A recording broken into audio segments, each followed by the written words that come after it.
जय हिंद दोस्तों। मैं हूं अल्पेश जैन। आप सभी का स्वागत है वैसे एक और नए वीडियो में। तो पहले वीडियो में अभी तक अपन ने क्या क्या पढ़ा है एक बार मैं रिवीजन करवा देता हूं आपको, उसके बाद आगे बढ़ते हैं। सबसे पहले मैट्रिक्स क्या होता है। देखिए, मैट्रिक्स क्या होता है, एक रेक्टेंगुलर अरेंजमेंट होता है जिसमें रो वाइज और कॉलम वाइज अपन एलिमेंट को with in the bracket arrange करते हैं। ठीक है। अब नेक्स्ट टाइप ऑफ मैट्रिक्स क्या होते हैं भाई। रो मैट्रिक्स होता है, कॉलम मैट्रिक्स होता है, स्क्वायर मैट्रिक्स होता है, डायगोनल मैट्रिक्स होता है। डायगोनल मैट्रिक्स क्या है, प्रिंसिपल डायगोनल को छोड़ के बाकी सारे एलिमेंट जीरो होते हैं। तो स्केलर मैट्रिक्स होता है जिसमें डायगोनल के एलिमेंट सारे सेम होते हैं, बाकी सब जीरो होते हैं। सिमेट्रिक मैट्रिक्स में क्या होता है कि अगर अपन उसका ट्रांसपोज ले लें और वापस से वही मैट्रिक्स आ जाए तो उसको सिमेट्रिक मैट्रिक्स कहते हैं। और अगर माइनस में वैल्यू आए तो उसको बोलते हैं स्क्यू सिमेट्रिक मैट्रिक्स। ठीक है। पर अपर ट्रायंगुलर में क्या होता है, लोअर ट्रायंगल जीरो होता है और लोअर ट्रायंगल में अपर ट्रायंगुलर जीरो होता है। ठीक है। चलिए, अब जो आज अपन बात करने वाले हैं वो है algebra of matrix.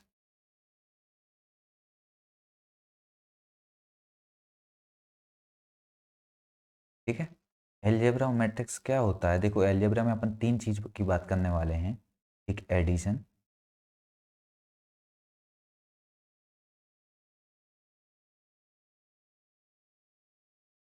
Addition subtraction, और तीसरा जो रहेगा वो रहेगा आपका मल्टीप्लिकेशन।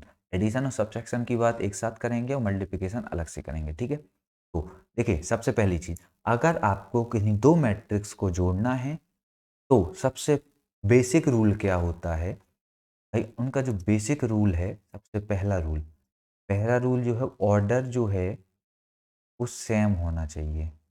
मतलब क्या हुआ, अगर कोई एक मैट्रिक्स जो है वो 2/2 का है तो उसमें जो मैट्रिक्स जुड़ेगा या माइनस होगा वो मैट्रिक्स भी आपका 2/2 का ही होना चाहिए। ठीक है।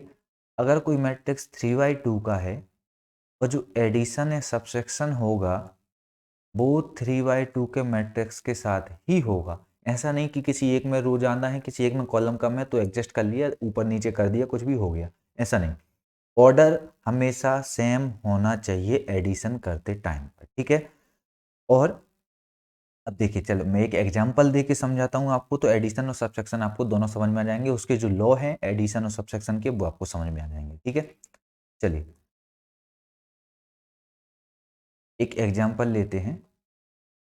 एक एलिमेंट है 3/3 का है और एक बी है, एक ए मैट्रिक्स है और एक बी मैट्रिक्स है। ठीक है। ए मैट्रिक्स में आपका 1 2 3 1 5 6 7 2 3 लिख दिया मैंने। दूसरे मैट्रिक्स में 9 2 1 1 3 4 2 3 और 6। सबसे पहले तो आपको ऑर्डर चेक करना है भाई। 3/3 का है दोनों तो आप इसको जोड़ सकते हो। ठीक है।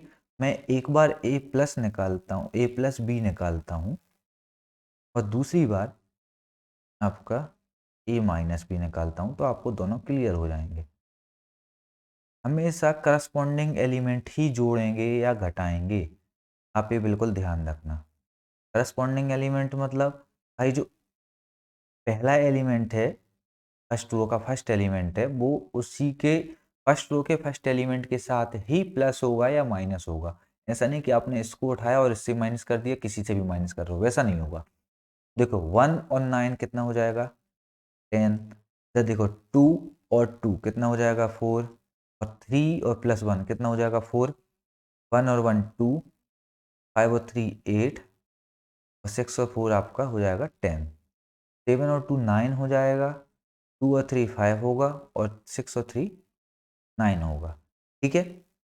करस्पॉन्डिंग एलिमेंट के साथ ही जोड़ेंगे, करस्पॉन्डिंग एलिमेंट के साथ ही घटाएंगे, अलग से नहीं घटाएंगे। ठीक है। चलिए, अब माइनस करके देखते हैं तो आपको एडिशन सब्ट्रैक्शन आपका क्लियर हो जाएगा। 1 minus 9 minus 8, 2 minus 2 0, 3 minus 1 2, 1 minus 1 0, 5 minus 3 2, 6 minus 4 2, 7 minus 2 5, 2 minus 3 minus 1, और 3 माइनस 6 माइनस 3।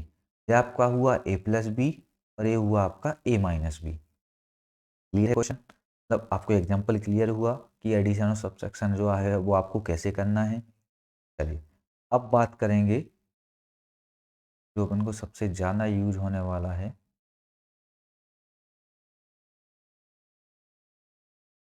मल्टीप्लिकेशन।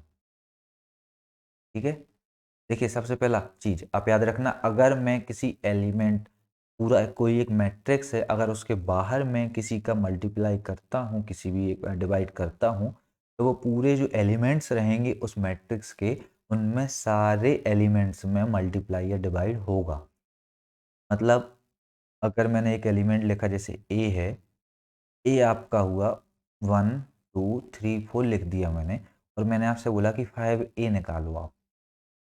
5a निकालने के लिए आपको क्या करना पड़ेगा, जो 5 का जो आप मल्टीप्लाई करोगे वो हर एक एलिमेंट में करोगे मैट्रिक्स के। तो 5 बन जा 5, 5 2 जा 10, 3 और 20।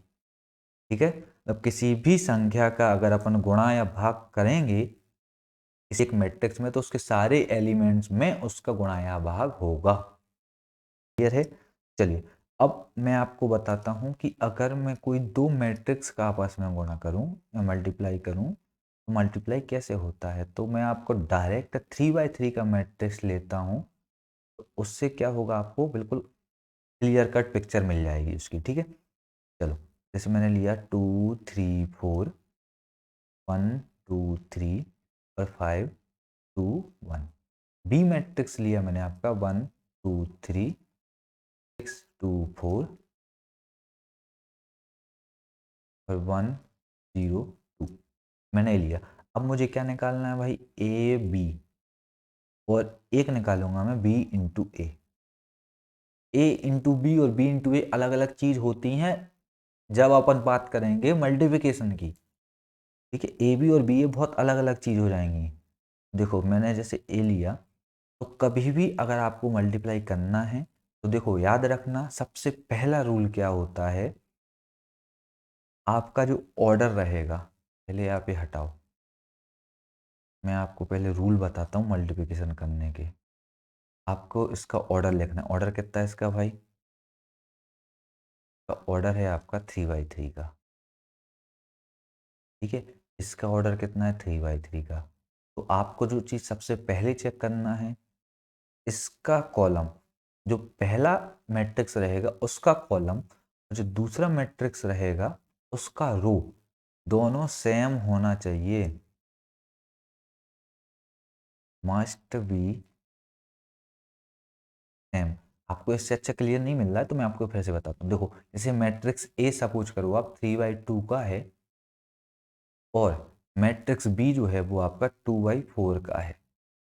ठीक है, तो देखो, फर्स्ट मैट्रिक्स का कॉलम और सेकंड मैट्रिक्स का रो, ये दोनों बराबर होना चाहिए, तभी आप इनका मल्टीप्लिकेशन कर पाएंगे। जो ऑर्डर बनेगा आपका वो क्या बनेगा, वो 3/4 का बनेगा। ठीक है, मतलब जो ऑर्डर बनेगा मैट्रिक्स का वो 3/4 का बनेगा। 2 और 2 जो आपका रहेगा वो सेम होना चाहिए। देखो मैं एक एग्जांपल और देता हूँ आपको, तो आपको उससे क्लियर हो जाएगा। किस तरीके से निकालना है आपको, क्या नया ऑर्डर बनेगा, नया जो मैट्रिक्स बनना है, वो सब चीज़ें देखो। आप सिंपल से एक काम करना, आप दो जो मैट्रिक्स दिए होंगे उनकी ऑर्डर लिखना। जैसे मान के चलो एक मैट्रिक्स लिखा मैंने 3/2 का, दूसरा मैट्रिक्स है आपका 2/3 का, तो आपने लिख लिया। आपको ये दोनों सेम होना चाहिए, तो आपका जो मैट्रिक्स बनेगा वो बनेगा 3/3 का। ठीक है, आपको जो नया मैट्रिक्स है उसकी रैंक फाइंड कर, ऑर्डर फाइंड करना है, तो वो आपका जैसा रहेगा। आपको चेक करना है तो आप ऐसे चेक करना पड़ेगा आपको। तो एक एग्जांपल लेते हैं तो आपको उससे क्लियर हो जाएगा। मैट्रिक्स ए जो है वो है आपका, मैट्रिक्स ए अगर लें, चलो ठीक है, मैट्रिक्स ए लेते हैं 1 2 3 2 3 1 और 1 4 5। इसका रैंक क्या हुआ, ऑर्डर क्या हुआ भाई, 3/3। अब मैं इसका मैट्रिक्स लेता हूँ 1 2 2 1 1 0। इसका रैंक क्या हुआ भाई, 3/2 हुआ।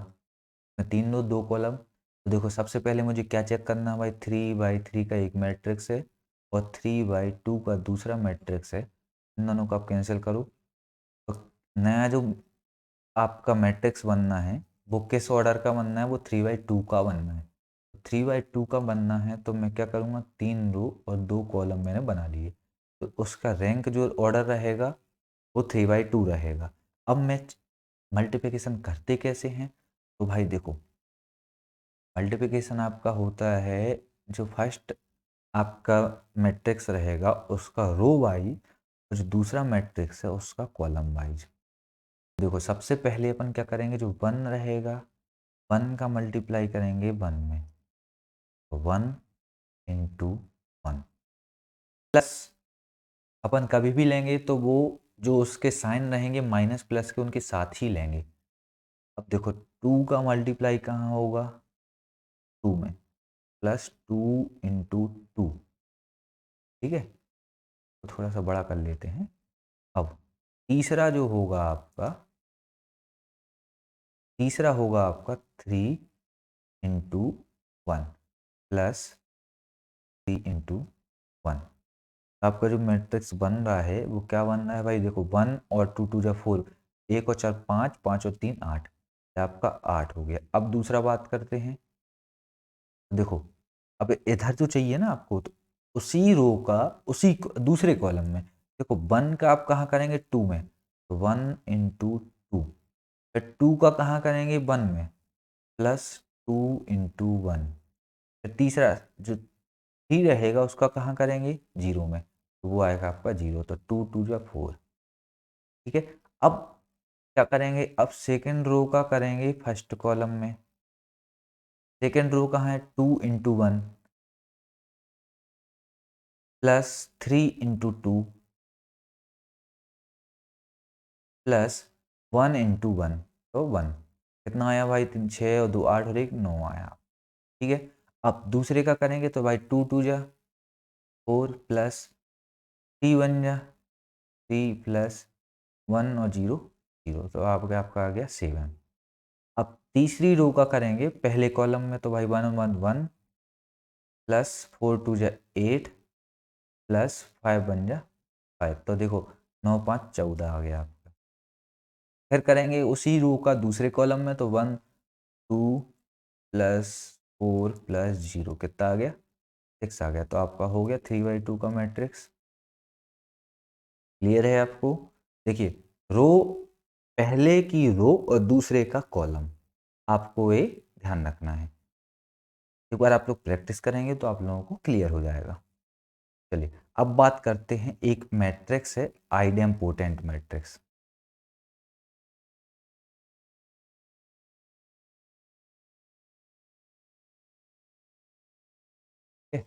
आइडेम्पोटेंट मैट्रिक्स क्या होता है, सिंपल सी चीज है, अगर आप किसी मैट्रिक्स का स्क्वायर करें और फिर भी मुझे वही मैट्रिक्स मिले, ए स्क्वायर इज इक्वल टू ए, तो जो मैट्रिक्स वो होगा उसको अपन बोलेंगे आइडेम्पोटेंट मैट्रिक्स, ठीक है।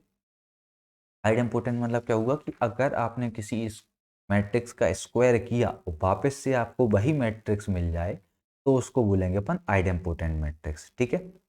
चलिए अब आपको सिंपल एक चीज है, एक क्वेश्चन है, उसके पहले आपको एक जो डिटर्मिनेंट है, डिटर्मिनेंट क्या होता है वो चीज़ समझा देता हूँ आपको।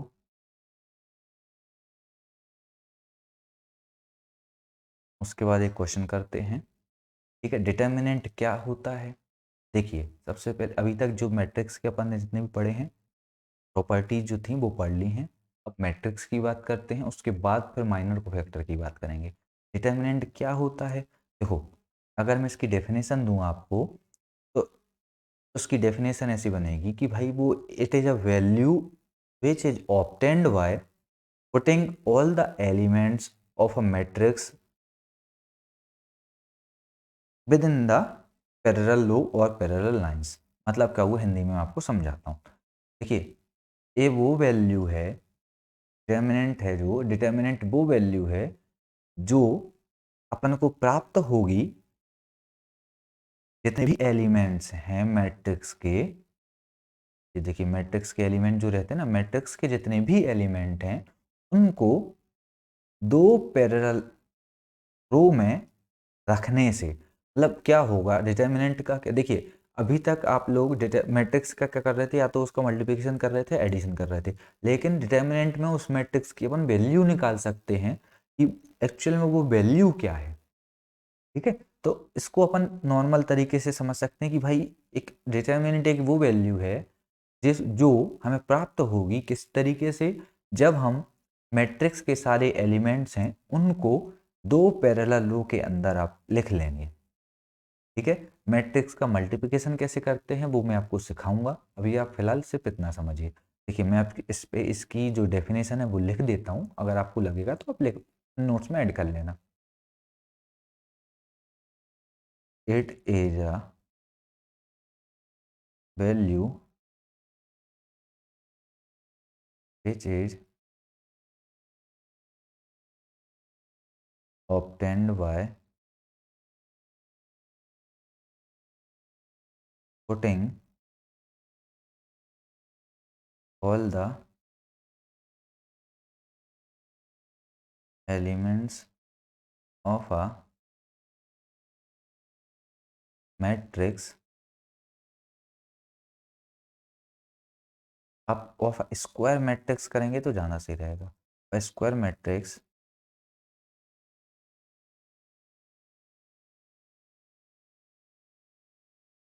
रिटन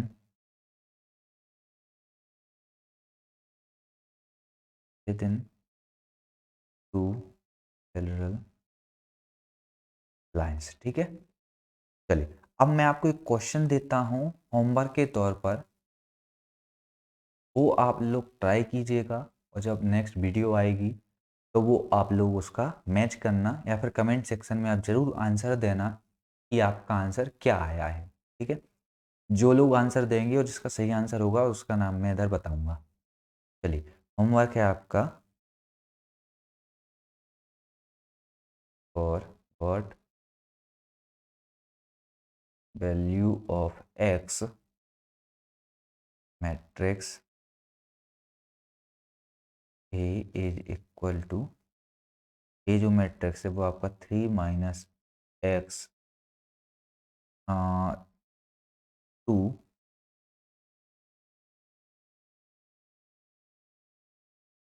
2 और 2 4 - एक्स 1 और -2 - 4 और -1 - एक्स इज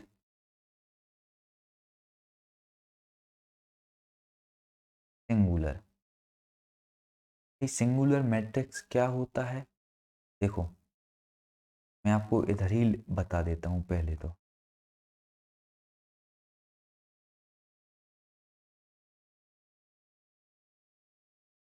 सिंगुलर मैट्रिक्स जो होता है, सिंगुलर मैट्रिक्स का मतलब हुआ कि आपका जो डिटर्मिनेंट की वैल्यू होगी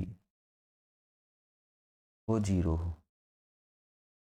जब आप डिटर्मिनेंट को खोलेंगे तो उसकी जो वैल्यू आएगी वो जीरो आएगी। ठीक है, आप लोग ट्राई करना, मैं कल आपको जब भी ये वीडियो आएगी, अगली नेक्स्ट वीडियो आएगी, उसमें मैं आपको समझाऊंगा, क्योंकि मैंने सिर्फ आपको एक होमवर्क दिया है। चलिए, तो मिलते हैं फिर। गुड इवनिंग स्टूडेंट्स, मिलते हैं नेक्स्ट वीडियो में।